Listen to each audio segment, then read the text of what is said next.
മദ്യലഹരിയിൽ വാഹനം വീടിനുള്ളിലേക്ക് ഇടിച്ചു കയറ്റി. കോട്ടയം കറുകച്ചാലിൽ കഴിഞ്ഞ ദിവസം രാത്രിയിലാണ് ഈ സംഭവം ഉണ്ടായത്. പത്തനംതിട്ട മല്ലപ്പള്ളി സ്വദേശി പ്രിനോ ഫിലിപ്പാണ് മദ്യലഹരിയിൽ വാഹനം ഓടിച്ച് അപകടമുണ്ടാക്കിയത്. വിശദാംശങ്ങൾ ഷിനോ ജസ്റ്റി നൽകുന്നതിന് മുമ്പ് നമുക്ക് ആ ദൃശ്യങ്ങൾ ഒരിക്കൽ കൂടി കാണാം.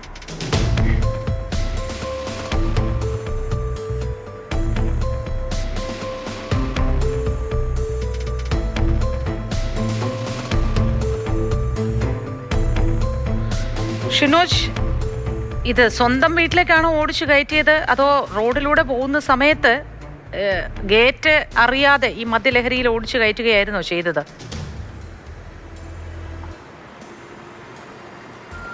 മോദി, അപകടത്തിന്റെ ഞെട്ടിക്കുന്ന CCTV ദൃശ്യങ്ങളാണ് ഇപ്പോൾ ഈ പുറത്ത് വന്നിരിക്കുന്നത്.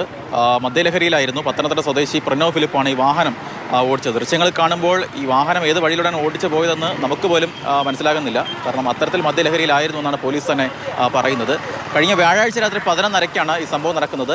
കറുകച്ചാൽ പനയമ്പാല ഭാഗത്തുള്ള വയോധിക മാത്രം താമസിക്കുന്ന ഒരു വീട്, ആ വീട്ടിലേക്ക് ഇത്തരത്തിൽ പത്തനംതിട്ട മല്ലപ്പള്ളി സ്വദേശിയായിട്ട് പ്രിനോ ഫിലിപ്പ് ഇത്തരത്തിൽ റോഡിലൂടെ വാഹനം ഓടിച്ചു പോകുന്നു. ഇതിനിടയിൽ എങ്ങനെയൊക്കെയോ ഈ വാഹനം ഈ വയോധിക മാത്രം താമസിക്കുന്ന വീടിനുള്ളിലേക്ക് ഇടിച്ച് കയറ്റുകയായിരുന്നു. ആദ്യം ഈ ഗേറ്റ് പൂർണ്ണമായി ഇടിച്ച് തകർക്കുന്നു. അതിനുശേഷം വീട്ടിലെ ഒരു മതിലിൽ കൊണ്ട് നിർത്തിയാണ് അവസാനം ഈ വാഹനം നിൽക്കുന്നത്. എന്തായാലും അമിതമായ രീതിയിൽ ഈ പ്രിനോ ഫിലിപ്പ് മദ്യപിച്ചിട്ടുണ്ട് എന്ന് തന്നെയാണ് പോലീസ് പറയുന്നത്. കഴിഞ്ഞ ദിവസം തന്നെ പ്രിനോയെ അറസ്റ്റ് ചെയ്തിട്ടുണ്ടായിരുന്നു, സ്റ്റേഷൻ ജാമ്യത്തിലൊക്കെ തന്നെ. കാരണം സ്റ്റേഷൻ ജാമ്യത്തിൽ ഈ പ്രിനോയെ വിട്ടിട്ടുണ്ട്. മാത്രമല്ല പോലീസ് ഇതുമായി ബന്ധപ്പെട്ട ഒരു റിപ്പോർട്ട് നിലവിൽ ഇപ്പോൾ ഈ RTOയ്ക്ക് നൽകാൻ ഒരുങ്ങുകയാണ്. മദ്യലഹരിയിൽ വാഹനം ഓടിച്ചതിനാൽ തന്നെ ലൈസൻസ് ഉൾപ്പെടെ കട്ട് ചെയ്യാനാണ് നിലവിൽ ഇപ്പോൾ തീരുമാനമെന്ന് പറയുന്നത്.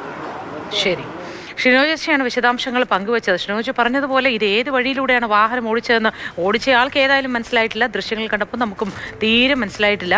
ഏതായാലും തീ വാറുന്നുണ്ട് വാഹനം ഓടിച്ച്. ആ ഗേറ്റൊക്കെ തകർത്ത് ഉള്ളിലേക്ക് കയറുമ്പോൾ എന്ന് മാത്രമാണ് പിടികിട്ടുന്ന ഒന്ന്.